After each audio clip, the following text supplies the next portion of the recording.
Rebecca, the one with the gun, has decided that she and Simon should spend the night in a tumble-down barn. The next day they will drive to the ferry, and then back to England and the safety of home turf. She offers Simon the same deal as did Archie, £50,000 if he helps her get the cash back home. He agrees and is a little happier with that prospect than the previous plan of Rebecca shooting him. With all the excitement of the last few hours fresh in their blood, neither of them can sleep. They talk about how Rebecca wanted to be a professional musician, but fell into bad company and easy money. Simon admits that he always wanted to be a writer, but wimped out and became an advertising copywriter instead. The world is one big bushel under which many lights are hidden until they fade. But something new is emerging inside Simon that refuses to be extinguished.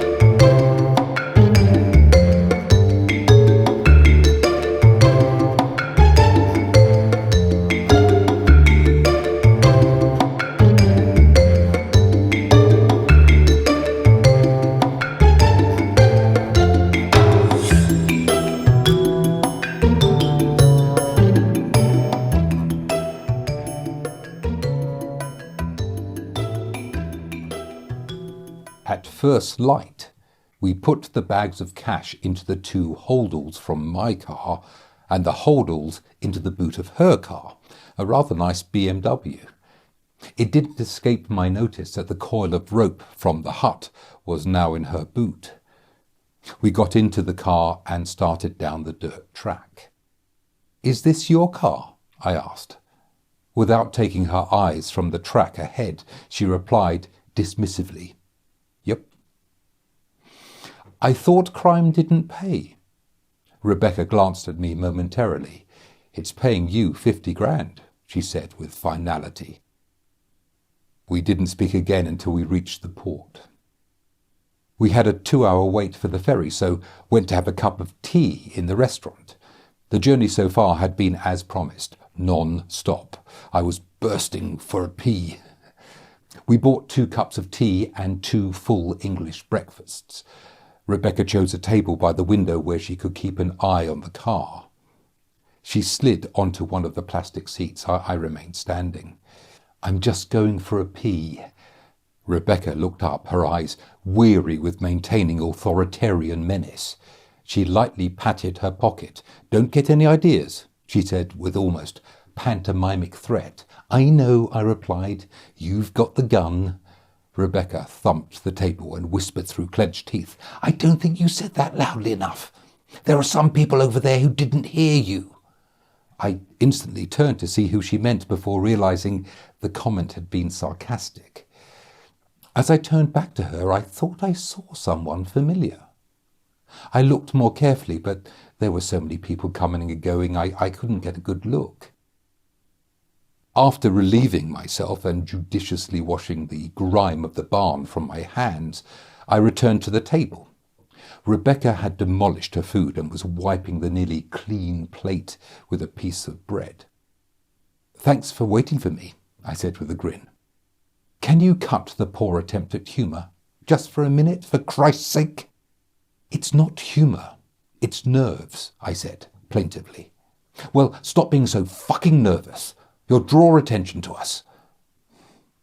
As I sat down, a very fat traveller passed behind Rebecca's chair. I felt slightly sick at seeing his fleshy belly hanging over his belt and emerging into plain sight from his t-shirt. He squeezed his bulk through the door, leaving me an uninterrupted view of the person I had seen before. In shock, I hid my face with my hand and leant towards Rebecca. She looked up. "What?" I gestured with a repeated nod of my head. "Over there." She began to turn around. "No, don't look." She returned her quizzical gaze to me. "What? What is it?" "I think that's Tommy." "Tommy?" I lowered my voice to such a whisper that Rebecca had to move nearer to hear me. "I met him in London." "Simon? Met who?" "He's a friend of Archie's." She almost choked on her final morsel of sauce-stained bread. "He's a—" She didn't finish her sentence, or the lightning turn of her head towards the man at the other table as I grabbed her arm, bringing her eyes back to me. I looked tentatively over her shoulder and let out a suppressed scream. "Fuck!" "What?" she said, staring at me with wild eyes. "He's looking at us." Rebecca took my arm, which was still gripping hers, and hustled us out into the cold Stornoway air. We quickly jumped into the car. She began to punch me repeatedly on my upper arm. "Who punch? The fuck punch is Tommy punch." "I met him with Archie in London. He's a really dodgy type." "Dodgy as in he's here to take our money, dodgy?" "Very much that sort of dodgy," I informed her, then added, "He's got dragon tattoos on his bloody cheeks." Rebecca looked at me as if I were mad. "And you had trouble recognizing him?" "Oops," I offered feebly. "Oops," she repeated. "Is that all you have to say? Oops." "Sorry, I'm new to all of this." She started the car, and with nervous control of the clutch, we leapfrogged across the concrete towards the waiting ferry. Rebecca and I sat uncomfortably in the ferry bar, sipping scotch. During frequent long silences between us, the ice in our glasses clinked loudly. "Will you stop making that clinking sound?" Rebecca said aggressively. "Your drink's making the same noise. Don't be childish," she retorted, childishly. There would be 2 hours of cowering like this. I didn't think my nerves could take that kind of punishment. How did Tommy find us? If, of course, it was Tommy. Well, how could it not be him? Those horrendous dragon tattoos were pretty conclusive. How many undernourished stick insects with dragon tattoos on their cheeks could there be in the British Isles? It was definitely him, Rebecca. "What are we going to do?" Rebecca spoke half to herself and half to me. "Okay, he's followed us. He must know about the money. What are we going to do? Yes, what are we going to do?" I broke in on her babbling. "Well, what are we going to do?" She shot an accusatory glance at me. "I'm not the only one here, you know." "Yes, but you have the gun, as you keep reminding me." She looked shocked. "You think I should shoot him?" "No." "Actually, why not? You were going to shoot me." "Don't be silly. I wasn't going to shoot you. Actually, you did shoot me." "No," she said patronizingly. "I shot at you. There's a big difference." I tried to calm down. "So what do you think we should do?" I reiterated. We kept up this ridiculous banter for the first hour of the crossing until Rebecca finally came up with a plan. "We need to know if he's on the ferry. We'll split up and look for him. If one of us spots him, we'll meet back here." I was puzzled. "If one of us finds him and comes back here, the other will still be out there looking for him," I said. "What I mean is, how will the one that doesn't find him know to come back here?" She scanned me with profound distaste, as if she were with me in a lift and I just secretly passed wind. "I'm just saying," I added. Rebecca spoke slowly. "We'll meet back here in 30 minutes, if that's okay with you." "Fine," I said petulantly, and marched off into the hubbub of the ferry. The boat, was pretty much full. In the many corridors and passages, I squeezed past arguing family groups, drunken revellers and solitary passengers who did their best not to look conspicuously lonely. I scrutinised every face, attempting to do so without drawing attention to myself. At first, I tried smiling at each person as an excuse to be looking at them so closely, but soon found this made me look suspicious at best and worryingly predatory at worst. The best method seemed to be taking on an air of authority, as if I were someone important, searching for someone of at least equal importance. It worked well except for a particularly self-engrossed couple who reclined against opposite sides of an access doorway. They held hands across the opening, with immense tenacity, giving the impression that they were either terrified to let go of each other or feared the opposite number might be tempted to push them overboard if they dropped their guard.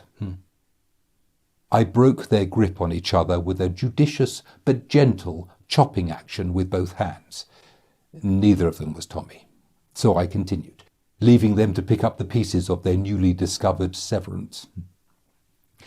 I had taken the bow, or sharp end, while Rebecca had chosen the stern, or blunt end.